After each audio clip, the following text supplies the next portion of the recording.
ನಮಸ್ಕಾರ ಗೆಳೆಯರೇ, ದೇಶ ಪ್ರೇಮಿಗಳೇ, ನಮ್ಮ ಕನ್ನಡ ಡಿಫೆನ್ಸ್ ನ್ಯೂಸ್ ಯೂಟ್ಯೂಬ್ ಚಾನಲ್ಗೆ ಸ್ವಾಗತ ನಿಮಗೆ.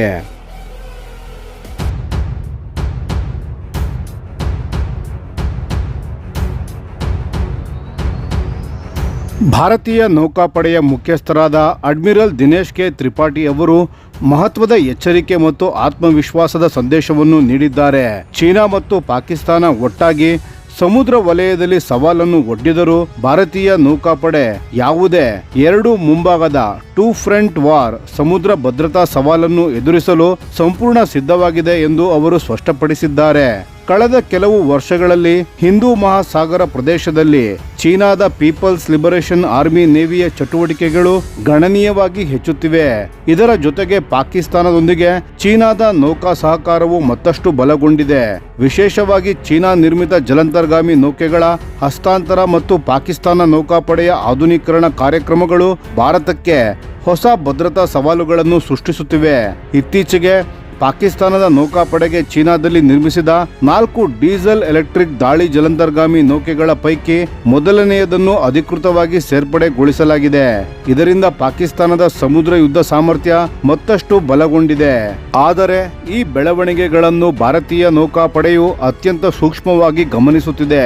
ಅಡ್ಮಿರಲ್ ತ್ರಿಪಾಠಿ ಅವರ ಪ್ರಕಾರ ಭಾರತೀಯ ನೌಕಾಪಡೆಯ ಕಾರ್ಯತಂತ್ರವು ಯಾವುದೇ ಒಂದು ದೇಶವನ್ನು ಗುರಿಯಾಗಿಸಿಕೊಂಡಿಲ್ಲ. ಬದಲಾಗಿ ಭಾರತದ ಸಮುದ್ರದ ಹಿತಾಸಕ್ತಿಗಳನ್ನು ರಕ್ಷಿಸುವುದು ಮತ್ತು ಮುಕ್ತ ಹಾಗೂ ಸುರಕ್ಷಿತ ಮತ್ತು ಸ್ಥಿರ ಇಂಡೋ ಪೆಸಿಫಿಕ್ ಪ್ರದೇಶವನ್ನು ಕಾಪಾಡುವುದು ಮುಖ್ಯ ಉದ್ದೇಶವಾಗಿದೆ. ಅವರು ಹೇಳುವಂತೆ ಇತ್ತೀಚಿನ ವರ್ಷಗಳಲ್ಲಿ ಭಾರತೀಯ ನೌಕಾಪಡೆ ತನ್ನ ಸಾಮರ್ಥ್ಯವನ್ನು ಬಹಳ ಮಟ್ಟಿಗೆ ವಿಸ್ತರಿಸಿದೆ. ವಿಶೇಷವಾಗಿ ಜಲಾಂತರ್ಗಾಮಿ ವಿರೋಧಿ ಯುದ್ಧ ಸಾಮರ್ಥ್ಯ, ಅಂಡರ್ ವಾಟರ್ ಸರ್ವಿಲೆನ್ಸ್ ವ್ಯವಸ್ಥೆಗಳು, ದೀರ್ಘ ವ್ಯಾಪ್ತಿಯ ಸಮುದ್ರ ಕಣ್ಗಾವಲು ಸಾಮರ್ಥ್ಯ ಮತ್ತು ನೆಟ್ವರ್ಕ್ ಸೆಂಟ್ರಿಕ್ ಕಾರ್ಯಾಚರಣೆಗಳನ್ನು ಗಣನೀಯವಾಗಿ ಬಲಪಡಿಸಲಾಗಿದೆ. ಇಂದು ಭಾರತೀಯ ನೌಕಾಪಡೆ ಕೇವಲ ಹಡಗುಗಳ ಸಂಖ್ಯೆಯ ಮೇಲೆ ಅವಲಂಬಿತವಾಗಿಲ್ಲ. ಬದಲಾಗಿ ಆಧುನಿಕ ತಂತ್ರಜ್ಞಾನಗಳು, ಕಾರ್ಯಾಚರಣೆಯ ಸಿದ್ಧತೆ, ನಿಖರ ಕಣ್ಗಾವಲು ಮತ್ತು ಅಗತ್ಯ ಬಿದ್ದರೆ ಶತ್ರುವಿಗೆ ದೊಡ್ಡ ಬೆಲೆ ತೆತ್ತಿಸುವ ಸಾಮರ್ಥ್ಯದ ಮೇಲೆ ತನ್ನ ನಿರೋಧಕ ಶಕ್ತಿಯನ್ನು ನಿರ್ಮಿಸಿಕೊಂಡಿದೆ.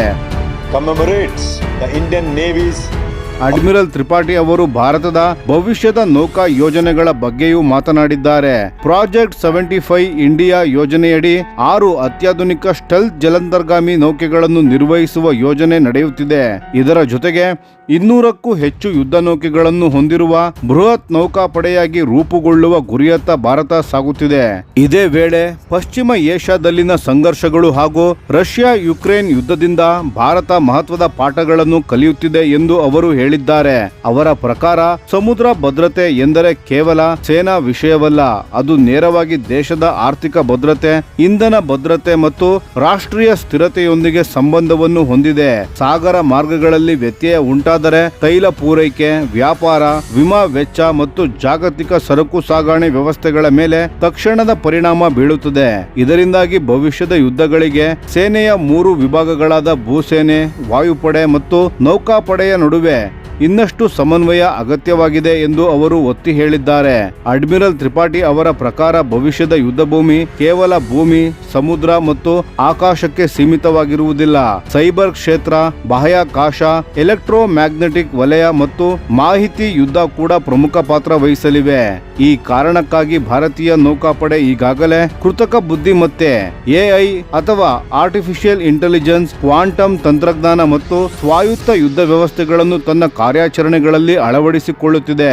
ಇತ್ತೀಚಿನ ಆಪರೇಷನ್ ಸಿಂಧೂರ್ ಕಾರ್ಯಾಚರಣೆಯನ್ನು ಉದಾಹರಣೆಯಾಗಿ ಉಲ್ಲೇಖಿಸಿದ ಅಡ್ಮಿರಲ್ ತ್ರಿಪಾಠಿಯವರು ಭಾರತೀಯ ನೌಕಾಪಡೆಯ ಯುದ್ಧ ಸಿದ್ಧತೆ ಮತ್ತು ನಿರೋಧಕ ಸಾಮರ್ಥ್ಯವನ್ನು ಅದು ಯಶಸ್ವಿಯಾಗಿ ಪ್ರದರ್ಶಿಸಿದೆ ಎಂದು ಹೇಳಿದ್ದಾರೆ.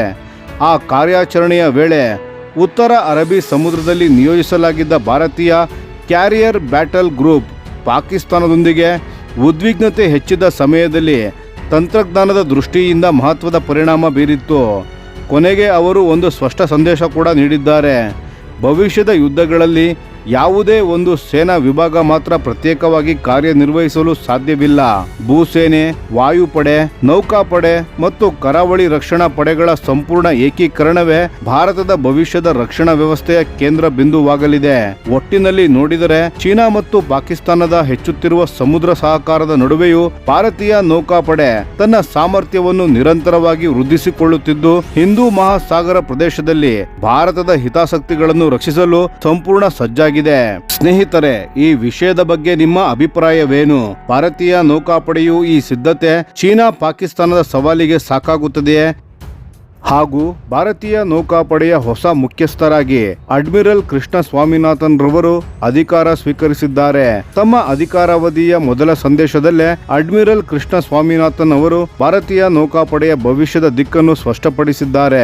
ನೌಕಾಪಡೆಯ ಕಾರ್ಯಾಚರಣೆಗಳಲ್ಲಿ 3 ಪ್ರಮುಖ ಅಂಶಗಳಿಗೆ ವಿಶೇಷ ಒತ್ತನ್ನು ನೀಡುವುದಾಗಿ ಅವರು ಹೇಳಿದ್ದಾರೆ.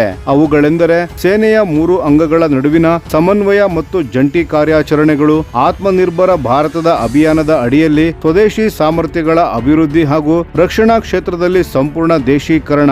ಈ 3 ಗುರಿಗಳೇ ತಮ್ಮ ಅಧಿಕಾರಾವಧಿಯ ಪ್ರಮುಖ ಆದ್ಯತೆಗಳಾಗಿರಲಿವೆ ಎಂದು ಅವರು ಪುನರುಚ್ಚರಿಸಿದ್ದಾರೆ. ಇದಕ್ಕೂ ಮುನ್ನ ಭಾರತೀಯ ನೌಕಾಪಡೆಯ 26ನೇ ಮುಖ್ಯಸ್ಥರಾಗಿ ಸೇವೆ ಸಲ್ಲಿಸಿದ್ದ ಅಡ್ಮಿರಲ್ ದಿನೇಶ್ ಕುಮಾರ್ ತ್ರಿಪಾಠಿ ಅವರು ತಮ್ಮ ಸೇವೆಯಿಂದ ನಿವೃತ್ತರಾಗಿದ್ದಾರೆ. ತಮ್ಮ ಅವಧಿಯಲ್ಲಿ ಭಾರತೀಯ ನೌಕಾಪಡೆಯ ಸಾಮರ್ಥ್ಯ ವೃದ್ಧಿ, ಸಮುದ್ರ ಭದ್ರತೆ ಹಾಗೂ ಆಧುನೀಕರಣಕ್ಕೆ ಅವರ ಮಹತ್ವದ ಕೊಡುಗೆ ನೀಡಿದ್ದಾರೆ. ನಿವೃತ್ತಿಯೊಂದಿಗೆ ಅಡ್ಮಿರಲ್ ದಿನೇಶ್ ಕುಮಾರ್ ತ್ರಿಪಾಠಿ ಅವರು ನೌಕಾಪಡೆಯ ಕಮಾಂಡ್ ಅನ್ನು ಅಧಿಕೃತವಾಗಿ ಅಡ್ಮಿರಲ್ ಕೃಷ್ಣ ಸ್ವಾಮಿನಾಥನ್ ಅವರಿಗೆ ಹಸ್ತಾಂತರಿಸಿದರು. ಇದರೊಂದಿಗೆ ಭಾರತೀಯ ನೌಕಾಪಡೆಯ ನಾಯಕತ್ವದಲ್ಲಿ ಹೊಸ ಬದಲಾವಣೆ ಸಂಭವಿಸಿದ್ದು, ಮುಂದಿನ ವರ್ಷಗಳಲ್ಲಿ ನೌಕಾಪಡೆಯ ಕಾರ್ಯತಂತ್ರ, ಆಧುನೀಕರಣ ಯೋಜನೆಗಳು ಹಾಗೂ ಸ್ವದೇಶಿ ರಕ್ಷಣಾ ತಂತ್ರಜ್ಞಾನದ ಅಭಿವೃದ್ಧಿಗೆ ಹೊಸ ವೇಗ ಸಿಗುವ ನಿರೀಕ್ಷೆಯಿದೆ. ಭಾರತೀಯ ಹಿಂದೂ ಮಹಾಸಾಗರ ಪ್ರದೇಶದಲ್ಲಿ ಹೆಚ್ಚುತ್ತಿರುವ ಭದ್ರತಾ ಸವಾಲುಗಳು, ಚೀನಾದ ವಿಸ್ತರಿಸುತ್ತಿರುವ ನೌಕಾ ಚಟುವಟಿಕೆಗಳು ಹಾಗೂ ಬದಲಾಗುತ್ತಿರುವ ಜಾಗತಿಕ ಭದ್ರತಾ ಪರಿಸ್ಥಿತಿಯ ನಡುವೆ ಅಡ್ಮಿರಲ್ ಕೃಷ್ಣ ಸ್ವಾಮಿನಾಥನ್ ಅವರ ನೇತೃತ್ವದಲ್ಲಿ ಭಾರತೀಯ ನೌಕಾಪಡೆ ಇನ್ನಷ್ಟು ಬಲಿಷ್ಠವಾಗುವ ನಿರೀಕ್ಷೆಯನ್ನು ರಕ್ಷಣಾ ವಲಯ ವ್ಯಕ್ತಪಡಿಸಿದೆ. ಭಾರತದ ಸಮುದ್ರ ಗಡಿಗಳ ಭದ್ರತೆ, ಸ್ವದೇಶಿ ಯುದ್ಧ ನೌಕೆಗಳ ನಿರ್ಮಾಣ, ಆಧುನಿಕ ಶಸ್ತ್ರಾಸ್ತ್ರಗಳ ಸೇರ್ಪಡೆ ಹಾಗೂ ಭವಿಷ್ಯದ ನೌಕಾ ಸಾಮರ್ಥ್ಯ ವೃದ್ಧಿ ಕಾರ್ಯಕ್ರಮಗಳಿಗೆ ಅವರ ನಾಯಕತ್ವ ಮಹತ್ವದ ಪಾತ್ರ ವಹಿಸಲಿವೆ. ಈ ಮಹತ್ವದ ಬದಲಾವಣೆಯ ಬಗ್ಗೆ ನಿಮ್ಮ ಅಭಿಪ್ರಾಯವೇನು ಸ್ನೇಹಿತರೆ? ಕಾಮೆಂಟ್ನಲ್ಲಿ ತಿಳಿಸಿ.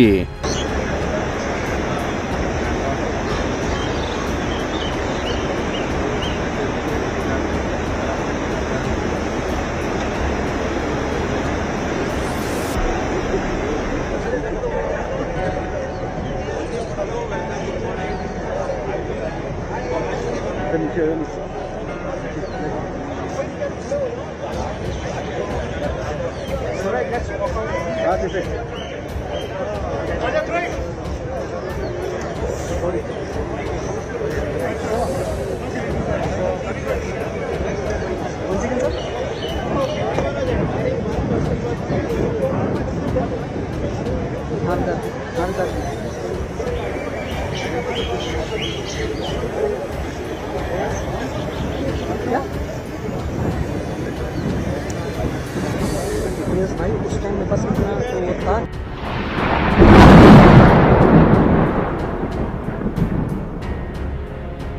ಈ ವಿಡಿಯೋ ನಿಮಗೆ ಇಷ್ಟವಾಗಿದ್ದರೆ ಲೈಕ್ ಮಾಡಿ ಮತ್ತು ನಮ್ಮ ಚಾನೆಲ್ ಅನ್ನು ಸಬ್ಸ್ಕ್ರೈಬ್ ಮಾಡಿ ಹಾಗೂ ಬೆಲ್ ಐಕಾನ್ ಒತ್ತಿ.